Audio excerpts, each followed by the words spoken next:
కాశీ రసోనిది ఏ గడియల్లో పుట్టావేనైనా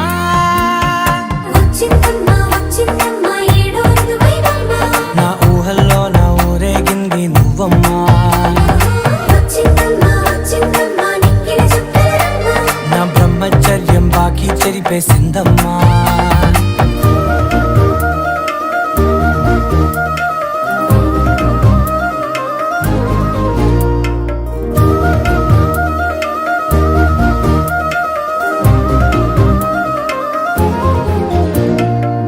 ఏకాంతాలన్నీ ఏకాంతం లేక ఏకరువే పెట్టాయే ఏకంగా సంతోషాలన్నీ సెలవన్నది లేక మనతోనే కొలువయ్యే మొత్తంగా స్వాగతాలు లేని ఒంట్లో ఉండలేక విరహం